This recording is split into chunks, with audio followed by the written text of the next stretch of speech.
आदिवासी समुदाय के लोग जो पॉलिटिकल पार्टियों के लिए काम करते हैं, उनके लिए सवाल। भारत के संविधान ने आदिवासी समुदाय को विशेष अधिकार प्रदान किए हैं। आर्टिकल 244(1) के तहत अनुसूची 5 और 6 के क्षेत्र घोषित किए गए हैं, जो आदिवासी समुदाय को उनके प्राकृतिक संसाधनों, संस्कृति और स्वायत्तता की रक्षा के लिए विशेष अधिकार देते हैं। इसके अलावा पंचायत विस्तार आदिवासी क्षेत्र अधिनियम, पेशा 1996 और वन अधिकार अधिनियम FRA 2006 जैसे कानून आदिवासी समुदाय को उनकी जमीन, जंगल और जल पर अधिकार सुनिश्चित करते हैं। फिर भी इन संवैधानिक अधिकारों का कार्यान्वयन अक्सर कमजोर रहता है और इसके पीछे कई बार पॉलिटिकल पार्टियों की उदासीनता या गलत नीतियां जिम्मेदार होती हैं। देश में विभिन्न पॉलिटिकल पार्टियां सत्ता में आने के लिए काम करती हैं। ये पार्टियां अपने लोगों को सत्ता में लाने और अपने हितों को आगे बढ़ाने के लिए स्थानीय लोगों का उपयोग करती हैं, जिनमें आदिवासी क्षेत्रों में बसे आदिवासी समुदाय के लोग भी शामिल हैं। आदिवासी समुदाय के लोग इन पार्टियों के लिए प्रचार प्रसार करते हैं, टिकट या छोटे मोटे पद की उम्मीद में मेहनत करते हैं। लेकिन सवाल यह है कि क्या ये पार्टियां वास्तव में आदिवासी समुदाय के हितों के लिए काम कर रही हैं या नहीं? मैं आपका दोस्त डॉक्टर भाविन कुमार शांतिलाल वसावा, भरूच से। महत्वपूर्ण सवाल यह है कि क्या पार्टी आदिवासी समुदाय के संवैधानिक अधिकारों को लागू करने के लिए प्रतिबद्ध है? क्या पार्टी PSA और FRA जैसे कानूनों को पूरी तरह लागू करने की दिशा में काम करती है? क्या पार्टी आदिवासी क्षेत्रों में ग्राम सभा की सहमति को अनिवार्य मानती है? क्या पार्टी आदिवासी समुदाय के चुने हुए प्रतिनिधियों की बात सुनती है? कई बार हम देखते हैं कि आदिवासी समुदाय से चुने गए सांसद, MP, विधायक, MLA या अन्य प्रतिनिधियों की बात को भी पार्टी गंभीरता से नहीं लेती। अगर पार्टी अपने ही चुने हुए आदिवासी नेताओं की आवाज को दबा देती है, तो एक सामान्य आदिवासी व्यक्ति की बात कैसे सुनी जाएगी? क्या पार्टी आदिवासी विरोधी नीतियों पर चुप्पी साधती है? वर्तमान में कई सरकारी नीतियां ऐसी हैं जो आदिवासी समुदाय के संवैधानिक अधिकारों के खिलाफ हैं। उदाहरण के लिए खनन, बड़े बांध, बिन कृषि मंजूरी, जमीनें, औद्योगिक परियोजनाएं या जंगल से बेदखली की नीतियां अक्सर ग्राम सभा की सहमति के बिना लागू की जाती हैं। ऐसी नीतियों पर सत्ताधारी पार्टियां या तो चुप रहती हैं या इन्हें समर्थन देती हैं। यह आदिवासी समुदाय के अधिकारों का स्पष्ट उल्लंघन है। क्या पार्टी आदिवासी क्षेत्रों के संसाधनों को लूटने की अनुमति देती है? कई पार्टियां आदिवासी क्षेत्रों के प्राकृतिक संसाधनों जैसे खनिज, जंगल, पानी को बिना स्थानीय सहमति के बाहरी कंपनियों को सौंप देती हैं। इससे आदिवासी समुदाय की आजीविका और संस्कृति को गंभीर नुकसान पहुंचता है। क्या हो रहा है गलत? जो आदिवासी समुदाय के लोग पॉलिटिकल पार्टियों के लिए काम करते हैं, वे अक्सर यह सोचते हैं कि उनकी मेहनत से उन्हें या उनके समुदाय को लाभ होगा। लेकिन हकीकत में अगर पार्टी आदिवासी हितों के प्रति गंभीर नहीं है, तो ये लोग अपने ही समुदाय के खिलाफ काम कर रहे होते हैं। उदाहरण के लिए, अगर कोई आदिवासी कार्यकर्ता ऐसी पार्टी के लिए प्रचार करता है जो खनन कंपनियों को आदिवासी जमीन सौंप देती है, तो वह अनजाने में अपने समुदाय की आजीविका को नुकसान पहुंचा रहा है। अगर पार्टी आदिवासी सांसदों या विधायकों की आवाज को दबाती है, तो वह सामान्य आदिवासी कार्यकर्ता की बात कैसे सुनेगी?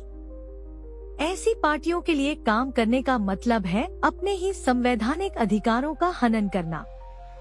यह न केवल समुदाय के लिए, बल्कि कार्यकर्ता के अपने भविष्य के लिए भी हानिकारक है। कुछ सुझाव आदिवासी समुदाय के लोगों के लिए। पार्टी का चयन सावधानी से करें। कोई भी पार्टी चुनने से पहले उसकी नीतियों का गहराई से अध्ययन करें। देखें कि क्या वह आदिवासी समुदाय के संवैधानिक अधिकारों जैसे पेशा, FRA, अनुसूची 5 और 6 को लागू करने के लिए प्रतिबद्ध है। पार्टी के पिछले कार्यों का विश्लेषण करें। क्या उसने आदिवासी क्षेत्रों में ग्राम सभा की सहमति को प्राथमिकता दी है या बिना सहमति के परियोजनाएं लागू की हैं? पार्टी में आदिवासी हितों की मांग करें।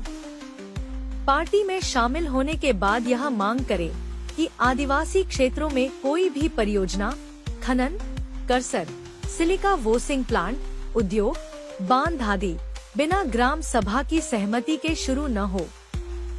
पार्टी से पूछें कि वह पेशा और एफआरए को लागू करने के लिए क्या कदम उठा रही है। जागरूकता फैलाएं। आदिवासी समुदाय के युवाओं, महिलाओं और बुजुर्गों को उनके संवैधानिक अधिकारों के बारे में शिक्षित करें। ग्राम सभा की शक्ति, पेशा और एफआरए जैसे कानूनों की जानकारी हर आदिवासी तक पहुंचाएं। सामुदायिक स्तर पर बैठकें आयोजित करें और चर्चा करें कि कौन सी पार्टी वास्तव में आदिवासी हितों के लिए काम कर रही है। किसी के बहकावे में न आए और खुद निर्णय करें। लगे तो पार्टी में आदिवासी समुदाय के लिए रजुआत करके देखे कि वह तुरंत निर्णय लेते हैं या वादों का जाल बुनते हैं।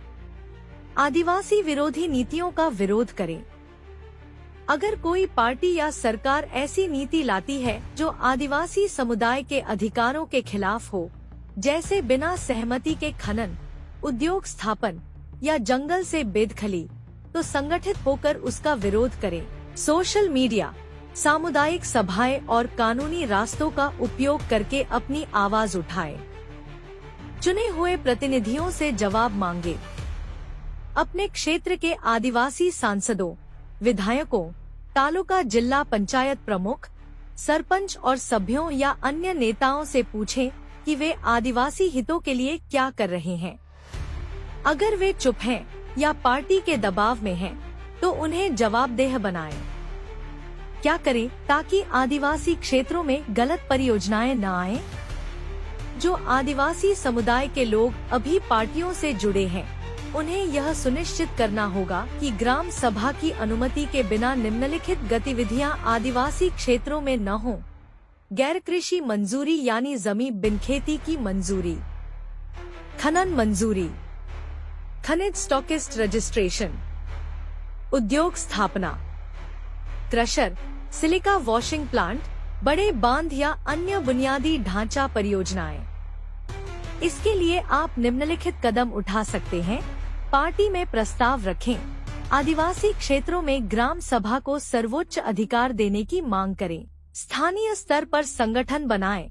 ग्राम सभा को मजबूत करें और हर परियोजना की जानकारी ग्राम सभा तक पहुंचाएं। कानूनी सहायता लें। अगर कोई परियोजना बिना सहमति के शुरू होती है, तो वकीलों या आदिवासी संगठनों की मदद से अदालत में चुनौती दें। कुछ और सवाल जो पार्टी से पूछे जा सकते हैं। क्या पार्टी आदिवासी क्षेत्रों में शिक्षा, स्वास्थ्य और रोजगार के लिए विशेष योजनाएं बना रही है? क्या पार्टी आदिवासी समुदाय की सांस्कृतिक पहचान और भाषाओं को संरक्षित करने के लिए काम कर रही है? क्या पार्टी आदिवासी महिलाओं और युवाओं को पॉलिटिकल नेतृत्व में आगे बढ़ाने के लिए अवसर दे रही है? अगर कोई नीति आदिवासी समुदाय के खिलाफ है, तो क्या पार्टी उसका खुलकर विरोध करेगी? लोग क्या कर सकते हैं? जब कोई व्यक्ति जो किसी पॉलिटिकल पार्टी से जुड़ा हो, प्रचार करने या अपने उम्मीदवार के लिए वोट मांगने आए, तो उनसे सवाल करें कि उन्होंने अब तक आदिवासी समुदाय के संवैधानिक अधिकारों के लिए क्या किया है और भविष्य में क्या करने की योजना है। अगर उन्होंने कोई रजुआत, प्रस्ताव या मांग की है, तो उसका नतीजा क्या रहा, यह स्पष्ट करने को कहें। साथ ही समाज के हित में पार्टी से जुड़े लोगों को भी प्रोत्साहित करें कि वे ऐसी रजुआत करें जिससे आने वाले समय में उनकी और उनकी पार्टी की जवाबदेही तय हो सके। इससे पार्टी और उसके कार्यकर्ताओं पर आदिवासी समुदाय के हितों के लिए काम करने का दबाव बनेगा, जिससे उनकी आदिवासी समुदाय के बारे में क्या सोच है वह भी स्पष्ट होगा। निष्कर्ष, जागरूकता ही शक्ति है। आदिवासी समुदाय का भविष्य हमारी जागरूकता और संगठित प्रयासों पर निर्भर करता है। हमें यह समझना होगा कि कोई भी पॉलिटिकल पार्टी तभी हमारे हितों की रक्षा करेगी जब हम अपनी आवाज मजबूती से उठाएंगे। गलत पार्टी का चयन या गलत नीतियों का समर्थन न केवल हमारे समुदाय को बल्कि हमारी आने वाली पीढ़ियों को भी नुकसान पहुंचाएगा। आइए अपने संवैधानिक अधिकारों को समझें, ग्राम सभा को मजबूत करें और ऐसी पार्टियों का समर्थन करें जो वास्तव में आदिवासी समुदाय के हितों के लिए काम करती हों। हमारा हक, हमारी ताकत, हमारा भविष्य।